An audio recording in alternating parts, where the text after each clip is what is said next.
Hello friends, welcome in our YouTube channel Evergreen W Classes. आज हम लोग अपने इन्वायरमेंट का नेक्स्ट सीरीज लेकर आए हैं, जो कि आज का टॉपिक है हमारा ऑर्गेनाइजेशन।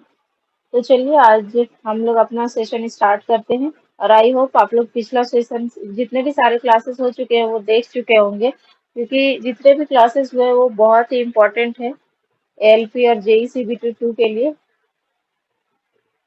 चलिए आज शुरू करते हैं। हमारा जो टॉपिक है वो है various national and international organisations and conference related to environment protection. जो पर्यावरण के रक्षा के लिए जितने भी ऑर्गेनाइजेशन संस्था बनाए गए हैं या जितने भी कॉन्फ्रेंस हुए हैं, तो कौन कौन से हुए हैं उससे रिलेटेड हम लोग बात करेंगे कि कौन कौन से ऑर्गेनाइजेशन हैं और कहाँ कहाँ पे कॉन्फ्रेंस हुए हैं। तो सबसे पहला और सबसे इम्पोर्टेंट जो इन्वायरमेंट से रिलेटेड जो ऑर्गेनाइजेशन है वो है United Nation Environment Programme, UNEP जिसे शॉर्टकट में कहा जाता है। इसका कई बार फुल फॉर्म पूछ देता है कि इसका क्या होता है फुल फॉर्म यूनेप का। तो इसका फुल फॉर्म है यूनाइटेड नेशंस इन्वायरमेंट प्रोग्राम। ये जो है ये कोऑर्डिनेट करता है जितने भी इन्वायरमेंटल इश्यूज होते हैं यूनाइटेड नेशन सिस्टम में, उसको ये देखता है। और इसका जो फर्स्ट डायरेक्टर था, इसे एस्टेब्लिश किया था मॉरिस स्ट्रॉन्ग ने। और इसका पहला जो कॉन्फ्रेंस हुआ था वो हुआ था स्टॉकहोम में जून 1972 में। और इसका जो हेडक्वार्टर है वो कहाँ है, नैरोबी केन्या में स्थित है। तो इसका हेडक्वार्टर इम्पोर्टेंट है और कब एस्टेब्लिश हुआ था ये इम्पोर्टेंट है। It has been formed but to create international framework. आखिर ये इसको क्रिएट क्यों किया गया?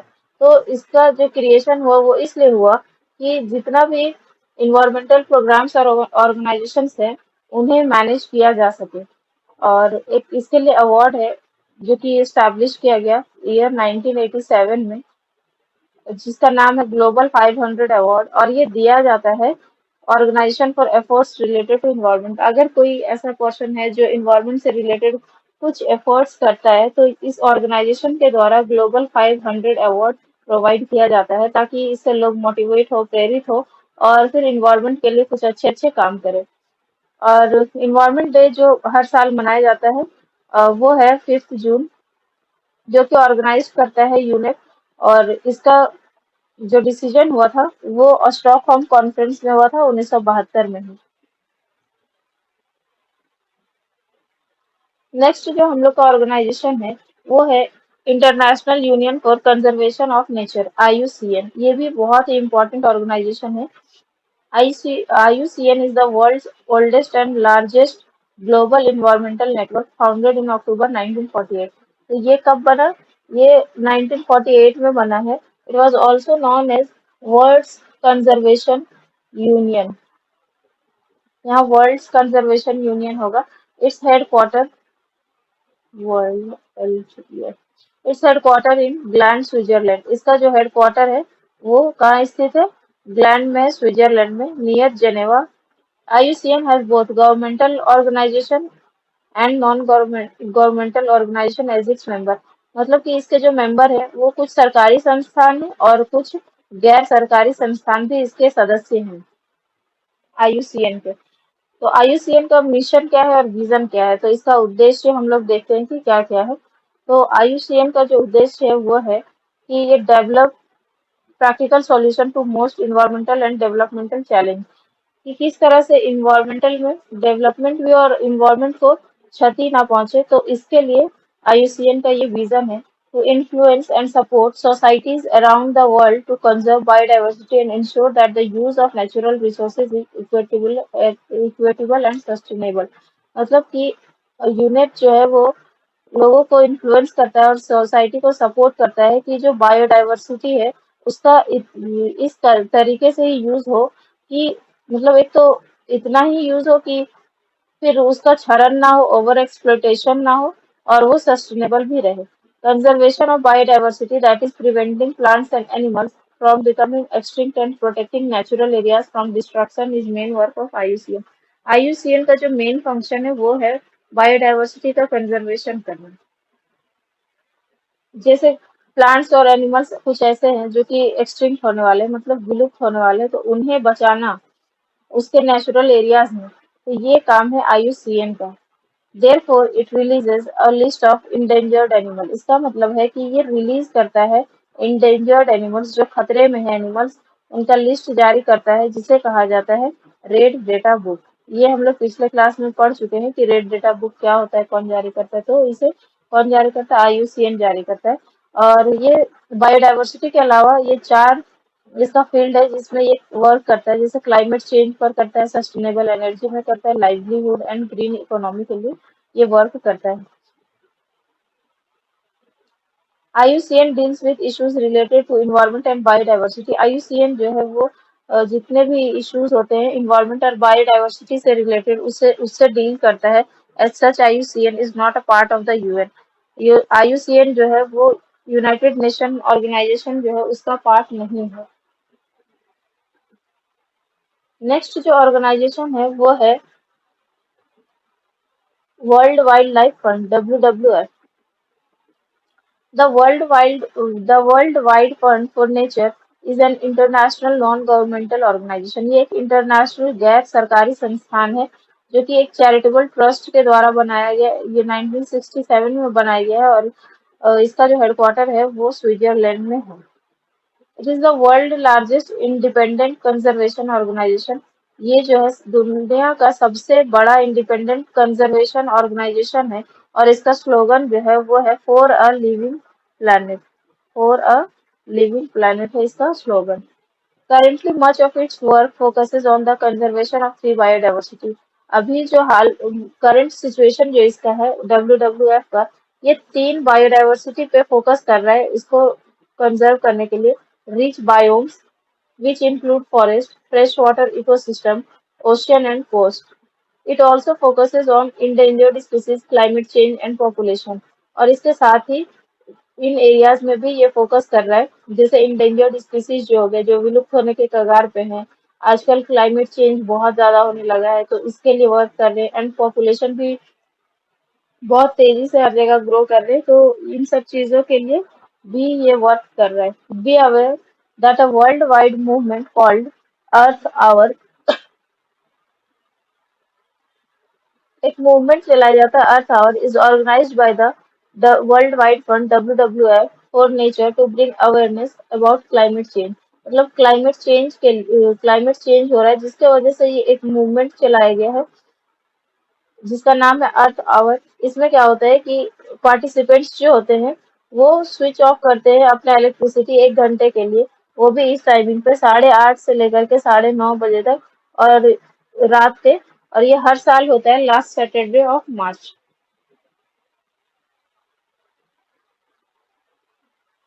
नेक्स्ट ऑर्गेनाइजेशन जो है वो है साइट्स। इसका जो फुल फॉर्म है साइट्स का वो है the convention on international trade in endangered species of wild fauna and flora।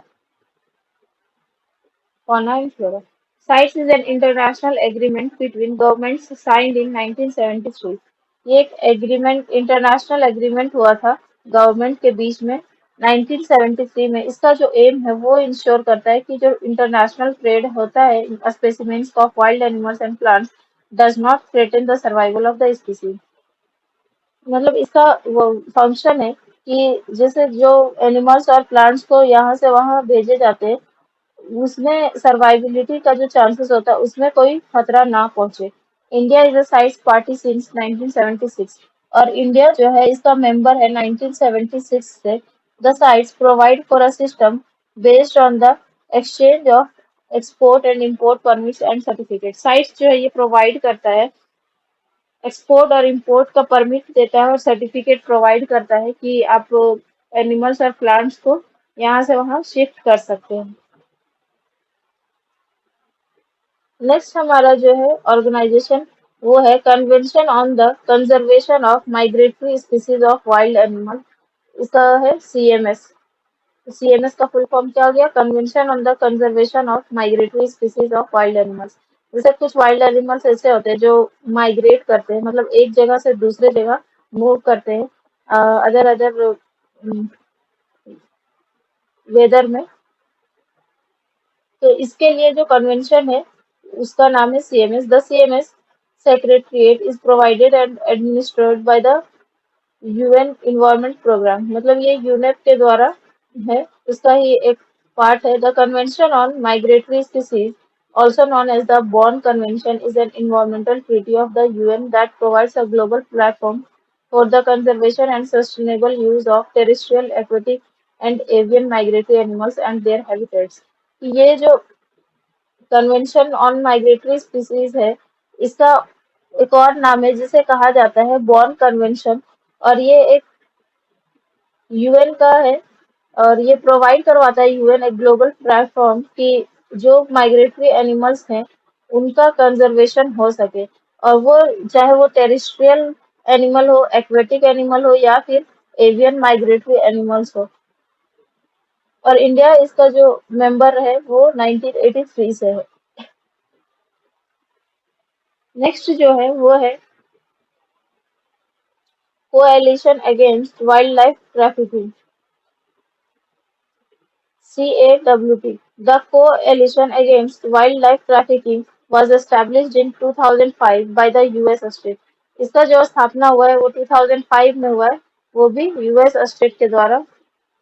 US State Department as a voluntary coalition of governments and organizations that aims to end the illegal trade wildlife products। CAWT currently includes 6 governments and 13 international NGO। इसमें include है 6 government and 13 international NGOs जो हैं। The term wildlife trafficking refers to the animals and their derivatives that are illegally acquired, transported and distributed। India जो है इसका part जो है वो 2006 से है। इसका पार्ट कब से? 2006 से।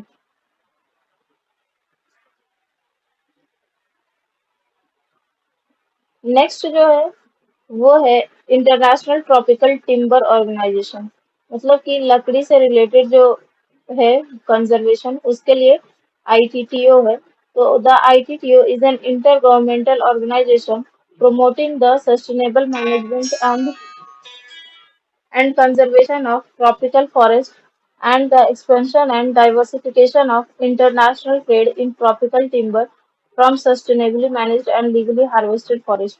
कि आईटीटीओ जो है वो देखता है कि ये टिम्बर ऑर्गेनाइजेशन है और जितने भी फॉरेस्ट हैं उसका एक्सपेंशन एंड डाइवर्सिफिकेशन हो, और इंटरनेशनल ट्रेड जो होता है ट्रॉपिकल टिम्बर का, तो उसको मैनेज करता है आईटीटीओ। और इंडिया जो है ये आईटीटीओ का मेंबर है। और नेक्स्ट जो ऑर्गेनाइजेशन है वो है इंटरनेशनल वाटर मैनेजमेंट इंस्टीट्यूट। तो इसका जो है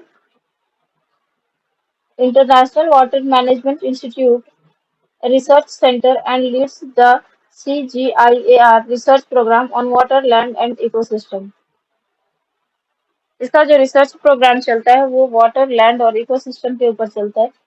और EWMI targets water and land management challenges faced by poor communities। जो गरीब कम्युनिटीज है, पुअर कम्युनिटीज डेवलपिंग कंट्रीज के, तो उनके लिए ये मैनेज करता है water and land, and through this contributes towards the achievement of the sustainable development goal.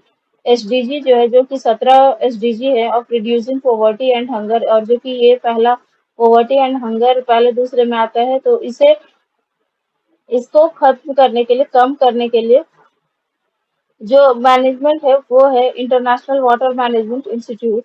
Headquarter जो इसका है वो है कोलंबो, श्रीलंका में, with regional office across Asia and Africa. तो ये इतना ज्यादा डिटेल में हम लोगों को नहीं पढ़ना है, बस जानना है कि ये जो ऑर्गेनाइजेशन है वो उसका हेडक्वार्टर कहाँ पे है, ये ज्यादा इंपॉर्टेंट होता है। इसका हेडक्वार्टर पूछ देता है कि इसका हेडक्वार्टर कहाँ पर है और उसका फुल फॉर्म क्या होता है। नेक्स्ट जो ऑर्गेनाइजेशन है वो है United nation forum on forest. ये है ये इंटर गवर्नमेंटल पॉलिसी फोरम है। इंटर गवर्नमेंटल पॉलिसी फोरम है। द मेन ऑब्जेक्टिव जो इसका है, मतलब मुख्य उद्देश्य जो है वो है promote the management, conservation and sustainable development of all types of forest and to strengthen long term political commitment to this end. मतलब इसका जो मेन मोटिव है वो ये है कि एक तो प्रबंधन करना और कंजर्वेशन करना एंड सस्टेनेबल डेवलपमेंट करना, जितने भी टाइप के फॉरेस्ट हैं, और उनको स्ट्रेंथन करना, वो भी लॉन्ग टर्म पॉलिटिकल कमिटमेंट से। तो इसका जो स्टैब्लिशमेंट हुआ वो हुआ कब 2000 में, 2000 में एस्टेब्लिशमेंट हुआ। और ये प्रमोट करता है रियो डिक्लेरेशन को, फॉरेस्ट प्रिंसिपल को, agenda 21 and policies of various international पैलन ऑन फॉरेस्ट। मतलब कि जितने भी फॉरेस्ट पे पॉलिसीज हैं उन्हें प्रमोट करता है, और जो कि जितने भी related to forest conservation and sustainable development से रिलेटेड जितने भी पॉलिसीज है उन्हें प्रमोट करता है ये।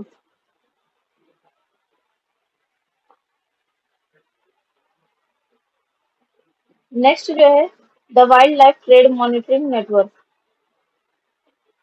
जो वाइल्ड लाइफ ट्रेड का होता है उसका मॉनिटर करना, ये जो फंक्शन है इसका है, कहा जाता है, शॉर्ट फॉर्म इसका है ट्रैफिक। तो ट्रैफिक का जो फुल फॉर्म होगा वो ध्यान में रखना है। हम लोग इसमें से जो इम्पोर्टेंट इम्पोर्टेंट चीज है बस उस पर बात करेंगे। ये जो ट्रैफिक ऑपरेट्स होता है, programme division of WWF India World wide Fund, based in New Delhi since 1991 से हो रहा है। Traffic goals is to increase the sustainable benefits of reducing the pressure on biodiversity from illegal and unsustainable wildlife trade। कि जितने भी wild life trade होते हैं तो उनसे कि जो इलीगल तरीके से होते हैं उन्हें रोकना इसका मेन फंक्शन है। तो ये इसको मॉनिटर करता है कि जो एनिमल्स एंड वाइल्ड एनिमल्स और प्लांट्स होते हैं उनका जो व्यापार हो रहा है उससे रिलेटेड मॉनिटर करना है। और इसका जो एस्टैब्लिशमेंट हुआ था वो हुआ 1976 में बाय WWF एंड IUCN। इसमें बोथ ये दोनों जो है वो इंक्लूड्स है। अगला जो ऑर्गेनाइजेशन है वो है Bird life International. Bird life International is a global partnership of non governmental organisation. ये एक ग्लोबल पार्टनरशिप है, वो भी किसके बीच, गैर सरकारी संस्थान है, that strives to conserve birds and their habitats. और ये रिलेटेड है, बर्ड से रिलेटेड है, इसे कंजर्व करता है। इसका जो हेडक्वार्टर है वो स्थित है कैम्ब्रिज इंग्लैंड में।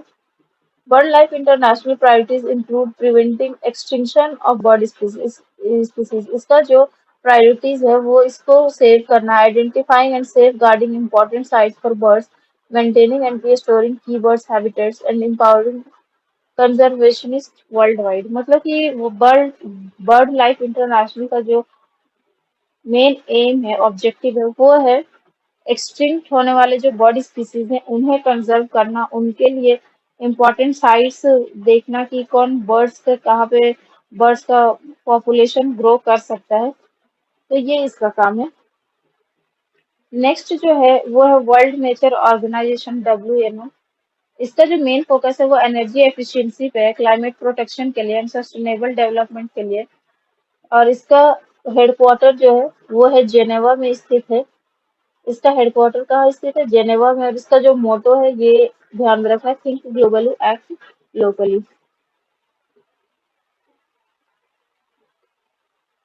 नेक्स्ट जो है वो है वर्ल्ड वॉच इंस्टीट्यूट। ये इसका जो हेडक्वार्टर है वो है वॉशिंगटन DC में। और इसके जो फाउंडर है वो है Lester R Brown. Through research and outreach that inspire action, the World Watch Institute works to accelerate the transition to a sustainable world that meets human needs।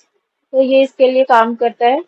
और दूसरा है वर्ल्ड रिसोर्सेज इंस्टीट्यूट WRI। तो इसमें से जो important चीज है वो ये है कि ये एस्टैब्लिश हुआ है 1982 में। और इसका जो हेडक्वार्टर है वो है वॉशिंगटन DC यूनाइटेड स्टेट्स में।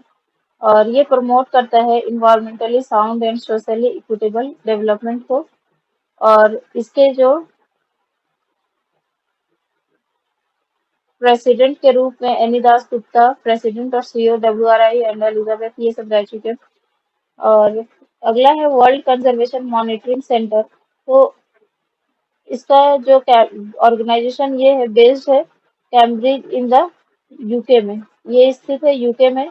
और यूनेप और WCMC का कोलैबोरेशन हुआ है एक UN एनवायरनमेंट प्रोग्राम में since 2000 and has responsibility for biodiversity assessment and support to policy development and implementation. इसका जो काम है वो है कि बायोडायवर्सिटी का असेसमेंट करना और सपोर्ट करना बायोडायवर्सिटी का और कुछ पॉलिसी बनाना और उसे इम्प्लीमेंट करने का काम इसका जाता है वर्ल्ड कंजर्वेशन मॉनिटरिंग सेंटर का। नेक्स्ट है फॉरेस्ट कार्बन पार्टनरशिप फैसिलिटीज। ये जो लॉन्च हुआ है वो 2008 में हुआ है और ये एक forest carbon partnership facility is a global partnership of governments, business, civil society and indigenous people focused on reducing emission from deforestation and forest degradation। मतलब कि जो कार्बन CO2 जो रिलीज हो रहा है तो उससे मैनेज करने के लिए ये ऑर्गेनाइजेशन है और इसके जो मेंबर हैं 47 डेवलपिंग कंट्रीज वर्क कर रहे हैं और साथ में कुछ 17 डोनर्स कंट्रीज हैं जो कि कंट्रीब्यूट करते हैं और इसका जो कमिटमेंट है टोटल वो इतना का है $1.3 बिलियन का है। नेक्स्ट जो है वो है forest investment programme. Forest investment जो प्रोग्राम है वो भी काम करता है कि जो कार्बन रिजर्वायर है उसे रिडक्शन करना, उसे जो इमिशन होता है कार्बन डाइऑक्साइड ये सबको कम करना इसका फंक्शन है। और इसे आप पूरा डिटेल में पढ़ सकते हैं कि हम लोग PDF प्रोवाइड करवाएंगे उसमें, क्योंकि ज्यादा डिटेल बताने से क्लास बहुत ज्यादा लंबा हो जाएगा। और नेक्स्ट जो ऑर्गेनाइजेशन है वो है Wildlife Conservation Society. The Wildlife Conservation Society is a non governmental organisation. ये एक गैर सरकारी संस्थान है और इसका जो हेडक्वार्टर है वो है न्यूयॉर्क सिटी में। इसका एम जो है वो है the world largest wild places in 40 priority region. Founded in 1895 as the New York Zoological Society, the organization is now led by President and CEO Monica P. Medina in 2025। इसके जो भी CEO है वो ये है, ये ध्यान में रखना है। WCA saves wildlife and wild places worldwide through science, conservation action, education, and inspiring people to value nature। Next जो है वो है वेटलैंड इंटरनेशनल।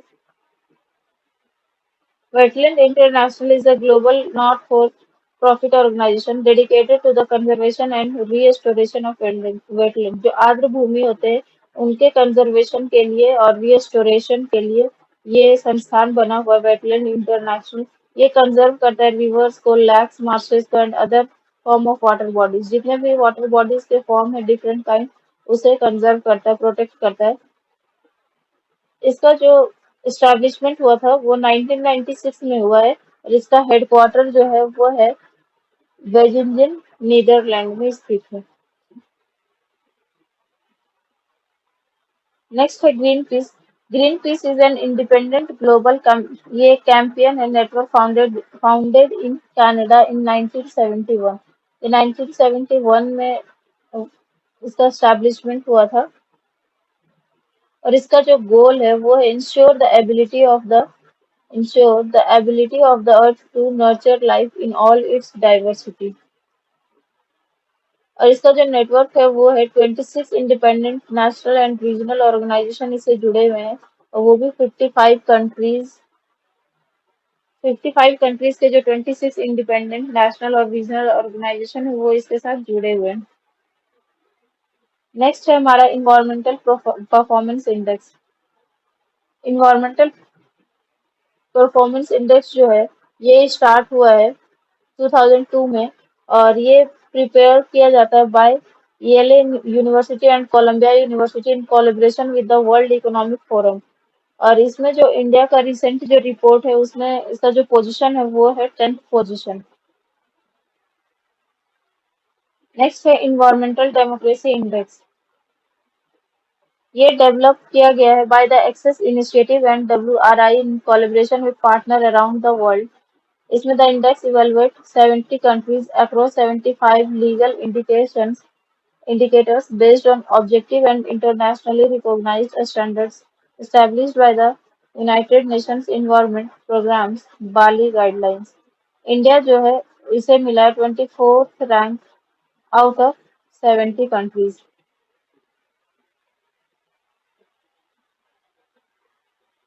नेक्स्ट है Stockholm convention on persistent organic pollutant means POP। तो स्टॉकहोम कन्वेंशन इसे कहा जाता है, स्टॉकहोम डिक्लेरेशन के भी नाम से जाना जाता है। ये एक ग्लोबली ट्रीटी साइंड है जो कि 22 मई 2001 को साइन हुआ था, और ये जो इफेक्ट में आया था ये 17 मई 2004 में आया। It is a global treaty to protect health and the environment from POPs, मतलब कि ये एक ग्लोबल ट्रीटी है, संधि है कि हेल्थ और इन्वायरमेंट को प्रोटेक्ट करने के लिए। तो इसका जो कॉन्फ्रेंस होस्ट हुआ था, the POPs are toxic chemicals that adversely affect human health and the environment around the world because they can be transported by wind and water. Most crops generated in one country can and do affect people and wildlife far from where they are used and released. ये जो persistent organic pollutants है, ये बहुत ही bad effect दिखाते हैं human health के ऊपर और इन्वायरमेंट हेल्थ के ऊपर भी। तो क्योंकि ये ट्रांसपोर्ट होते हैं बाय विंड एंड वाटर, तो इससे इससे ही प्रोटेक्ट करने के लिए ये स्टॉकहोम कन्वेंशन हुआ था इसके ऊपर। नेक्स्ट जो है वो है बेसल कन्वेंशन। बेसल कन्वेंशन जो है वो एक मल्टीलेटरल इन्वायरमेंटल एग्रीमेंट है। This convention is an international treaty governing the control of transboundary movement of hazardous waste and their disposal. ये जो रिलेटेड है वो रिलेटेड है हजार्डियस वेस्ट एंड उसके डिस्पोजल से, उसे किस तरह से डिस्पोज किया जाता है उससे रिलेटेड है। और ये जो ट्रीटी साइन हुआ था वो हुआ था 22 मार्च 1989 को, लेकिन ये इफेक्ट में आया था फ्रॉम मई 1922। ये यूनेप प्रोग्राम से रिलेटेड ये पार्टनरशिप है, और इसमें जो इंडिया जो साइन किया था वो 1990 में किया था और इम्प्लीमेंट हुआ था 1992 में। इसके जो गोल्स एंड प्रोविजन है वो है to promote good environment by reducing hazardous waste and properly managing its disposal. जो हजार्डियस वेस्ट है, जो खतरनाक कचरा है, उन्हें मैनेज करना और उसे डिस्पोज करना। नेक्स्ट गोल जो है वो है preventing the transfer of hazardous waste other than waste disposal management. अगला है creating a regulatory system for transfer. इसमें बेसल कन्वेंशन में 187 कंट्रीज ने पार्टिसिपेट किया था, और यूएसए जो है इसे अभी तक इम्प्लीमेंट नहीं किया जबकि उसने साइन किया था।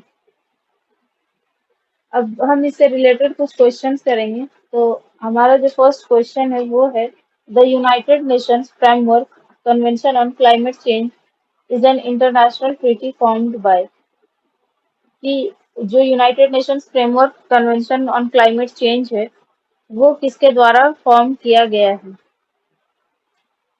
तो हमारा जो पहला ऑप्शन है वो है done at the united Nations conference on the human environment in Stockholm in 1972, कि 1972 में हुआ था।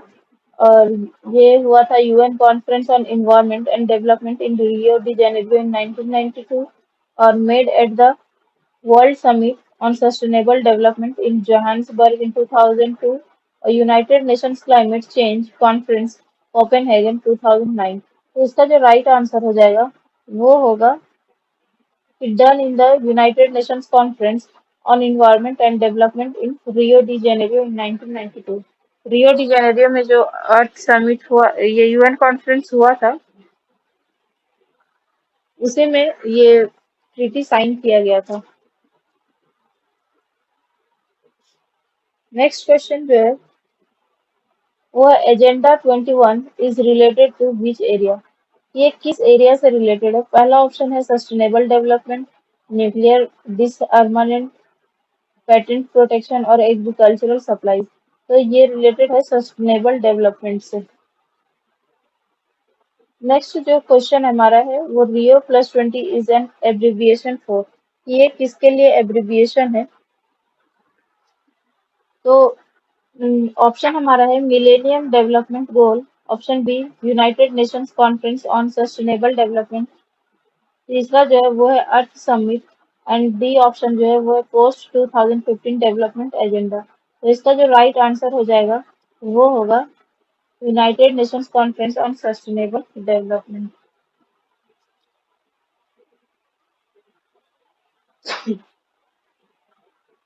नेक्स्ट क्वेश्चन जो है वो है earth summit +5 was held in. Earth summit +5 जो हुआ था वो कब हुआ था? तो ये 1997 में हुआ था। Next question, in India which of the following acts provides protection to living beings? Living beings protection के लिए कौन सा एक्ट है? तो ये है वाइल्ड लाइफ प्रोटेक्शन एक्ट 1972। तो ऑप्शन ए जो हमारा होगा वो करेक्ट आंसर हो जाएगा। Environment protection act pass in India, India में जो इन्वायरमेंट प्रोटेक्शन एक्ट है वो कब पास हुआ? तो ये पास हुआ था 1986 में इंडिया के अंदर।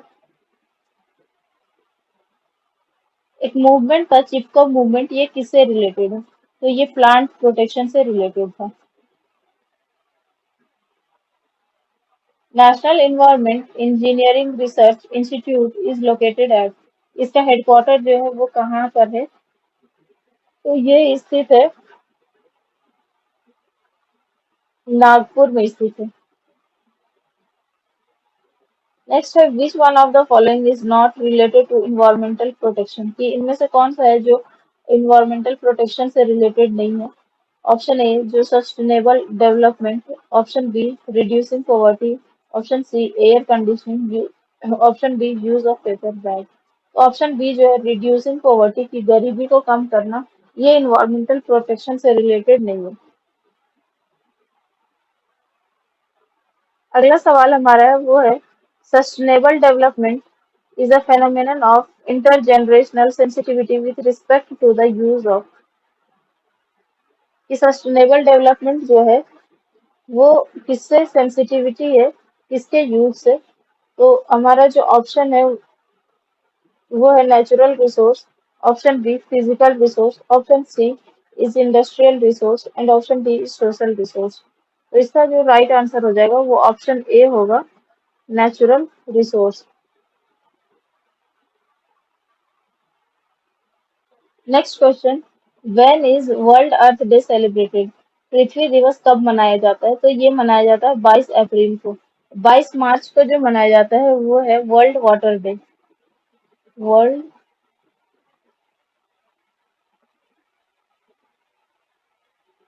World water day.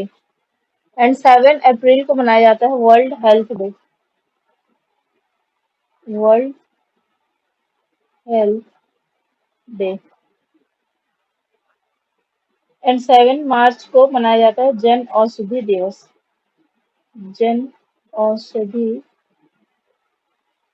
दिवस। Next question, who started the green army for environmental protection bill? कि इन्वायरमेंट को बचाने के लिए, पर्यावरण रक्षा करने के लिए ग्रीन आर्मी किसने स्टार्ट किया? तो ये स्टार्ट किया था ऑस्ट्रेलिया ने। तो हमारा जो ऑप्शन सी होगा वो बिल्कुल करेक्ट हो जाएगा। Next question is by what other name is the environment protection act EPA non? कि कौन दूसरे नाम से ईपीए को जाना जाता है? तो इसे जाना जाता है अम्ब्रेला लेजिस्लेशन से। ऑप्शन ए जो हमारा होगा वो बिल्कुल करेक्ट आंसर हो जाएगा। Next question is green index has been developed by, कि जो ग्रीन इंडेक्स है वो किसके द्वारा डेवलप किया जाता है? तो ये डेवलप किया जाता है यूनेप के द्वारा, United Nations Environment Programme. Next question is what is Greenpeace? ये ग्रीन पीस क्या है? तो ये एक इंटरनेशनल ऑर्गेनाइजेशन है इन्वायरमेंटल एडवोकेट के लिए। तो हमारा ऑप्शन सी जो होगा वो बिल्कुल करेक्ट होगा। Next question is Indian institute of ecology and environment is located at, कि Indian institute of ecology and environment कहाँ पर स्थित है? तो ये जो स्थित है वो हो जाएगा कहाँ पर? न्यू दिल्ली में। नेक्स्ट क्वेश्चन जो हमारा है वो है Indian Botanical Research Institute is located. Indian Botanical Research Institute जो है वो लखनऊ में स्थित है। Which of the following fuels is currently considered eco friendly? कि इनमें से कौन सा फ्यूल है जिसे इको फ्रेंडली अभी माना जा रहा है? तो ये माना जा रहा है CNG fuel. Next question, wild life institute of India is located, wild life institute of India कहाँ पर स्थित है? ये जो स्थित है वो है देहरादून में। नेक्स्ट क्वेश्चन इज वन महोत्सव week is celebrated in Uttar Pradesh. कि यूपी में जो वन महोत्सव वीक है वो किस वीक में मनाया जाता है? ये 1 जुलाई टू 7 जुलाई में मनाया जाता है।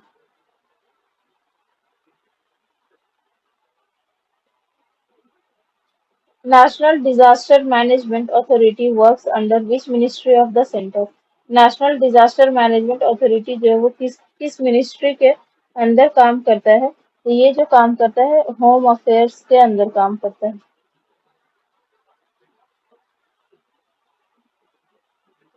Intech is known for its contribution to the cultural heritage of the country. Intake जो है वो जाना जाता है कल्चरल हेरिटेज, देश का जो कल्चरल हेरिटेज है उसमें कंट्रीब्यूशन के लिए। तो इसका जो फुल नेम है वो क्या है? तो इसका फुल नेम हम देखेंगे। पहला ऑप्शन जो है वो है हमारा international trust for art and cultural heritage. International trust for art and cultural heritage, ये integrated trust for art and cultural heritage. And option D जो है वो है Indian national trust for art and cultural heritage. Option D जो हो जाएगा वो correct answer हो जाएगा। Next question is what is Kyoto protocol related to? Kyoto protocol जो हुआ था वो किससे रिलेटेड है? तो ये क्योटो प्रोटोकॉल हमारा जो रिलेटेड है वो है क्लाइमेट चेंज से रिलेटेड है। Next question is Nagoya protocol जो है वो किससे रिलेटेड है? तो नागोया प्रोटोकॉल जो है वो रिलेटेड है बायोडायवर्सिटी से रिलेटेड है।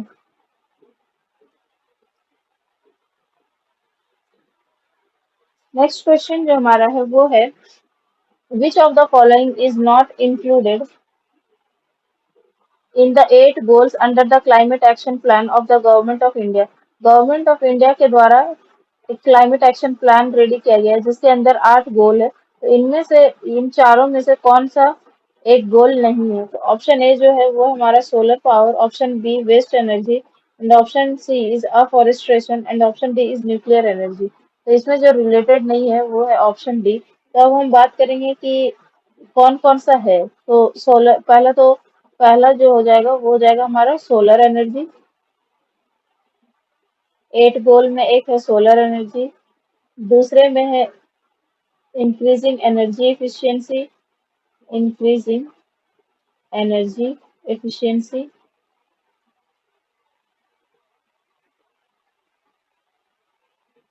एंड थर्ड गोल जो है वो है sustainable development, sustainable development,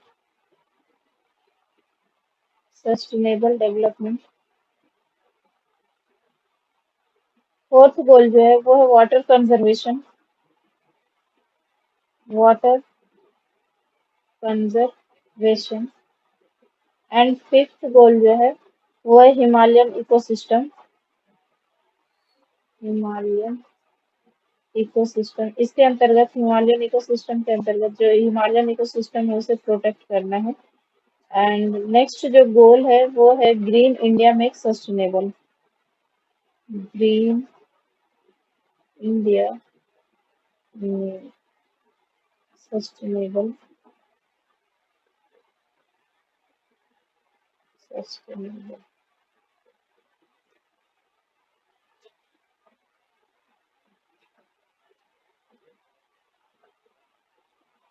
next जो गोल है वो सस्टेनेबल एग्रीकल्चर, सस्टेनेबल एग्रीकल्चर।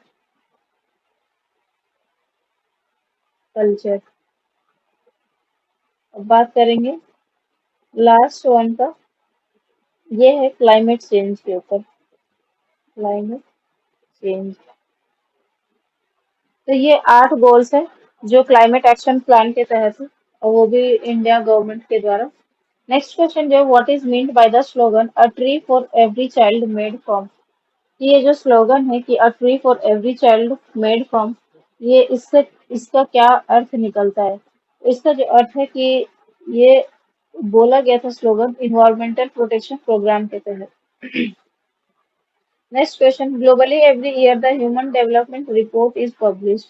ये ह्यूमन डेवलपमेंट रिपोर्ट जो है वो किसके द्वारा पब्लिश किया जाता है? तो ये पब्लिश किया जाता है बाय यूएनडीपी। तो ये हमारा आज के सेशन का लास्ट क्वेश्चन था। तो आई होप आपको ये सेशन हेल्पफुल लगा हो। और तो अगर आपको ये सेशन हेल्पफुल लगा हो तो हमारे साथ बने रहें, हमारे चैनल के साथ जुड़े रहें। Thank you so much class को देखने के लिए।